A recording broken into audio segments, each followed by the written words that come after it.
yang pasti ketemu lagi bersama penonton pintar terkait cerdas. Aduh, seneng banget ya, Yanti masih tetap bisa memberikan info-info seputar TKI, tapi khususnya info untuk TKI Taiwan. Nah, langsung aja ya, dalam kesempatan kali ini Yanti mau berbagi informasi, yaitu resiko menjadi PMI non prosedural atau sering yang kita sebut dengan TKI ilegal. Nah, ketika ada yang bertanya, apakah masih ada sekarang ini menjadi TKI non prosedural atau ilegal? Ya, kenyataannya masih banyak, karena seperti apapun sekarang di Indonesia juga masih banyak PJTKI yang tidak boleh beroperasi, tapi kenyataannya dia masih buka. Tapi sekarang di Indonesia sudah banyak banget yang ditangani, dan sekarang makanya mulai dari awal kita harus hati-hati memilih PJTKI untuk proses ke luar negeri. Resiko menjadi PMI non prosedural atau ilegal. Tapi jangan lupa sebelum nonton videonya di like, di subscribe, dan di share jika video ini bermanfaat. Yang pertama, resikonya menjadi PMI non prosedural.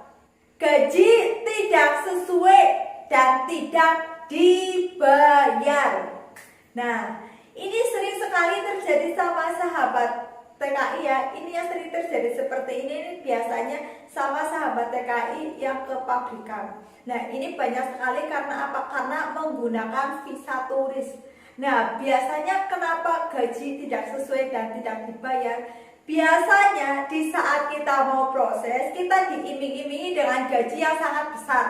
Tapi setelah sampai sana kenyataannya banyak sekali yang mengeluh dari sahabat TKI itu menerima gaji seperti sahabat TKI TKW itu seperti gaji PRT. Itu banyak sekali keluhan yang seperti itu.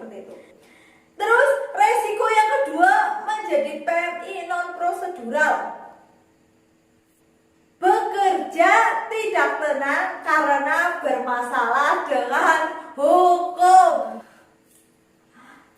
Ya, bagaimana mau tenang? Kita sampai ke negara tujuan sudah menjadi TKI yang non prosedural atau ilegal.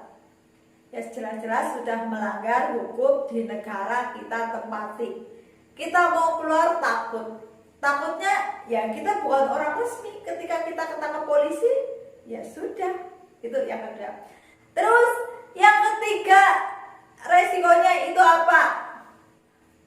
Kesulitan penanganan masalah karena tidak tercatat dalam sistem pemerintahan.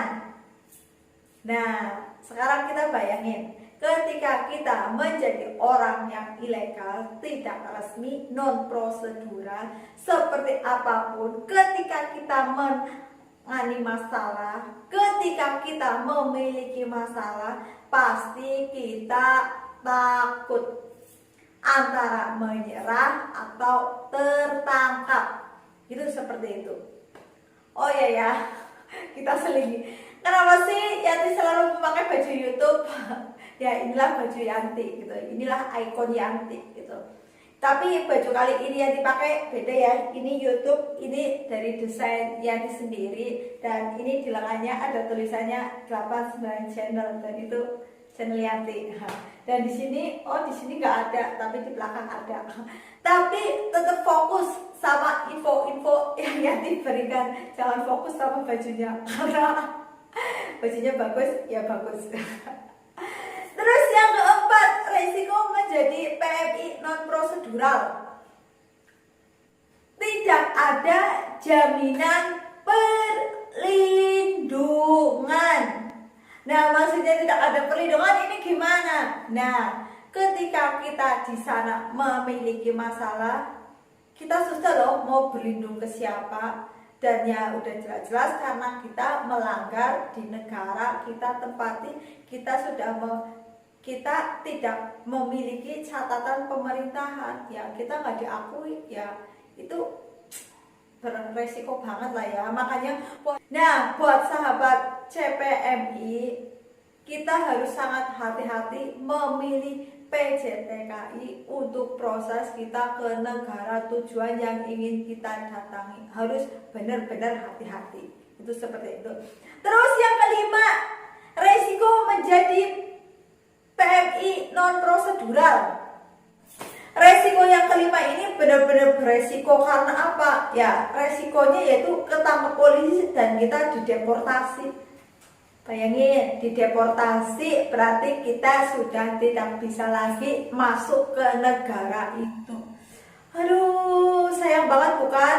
Nah, makanya buat sahabat TKI ini nanti selalu pesan ketika ingin pergi ke negara tujuan, kita harus benar-benar hati-hati lah ya dampaknya. Nah, yang pertama kita jangan tergiur oleh sponsor. Jika TKI yang ingin tahu seperti apa proses pergi ke luar negeri, itu sebaiknya kita datang sendiri ke PJTKI itu. Nah, nggak mungkin kok sama PJTKI kita nggak dilayani, apalagi kita tidak menggunakan sponsor. PJTKI itu semakin besar memiliki keuntungan. Karena apa? Karena PJTKI itu tidak memberikan uang tip kepada sponsor. Itu sebenarnya seperti itu.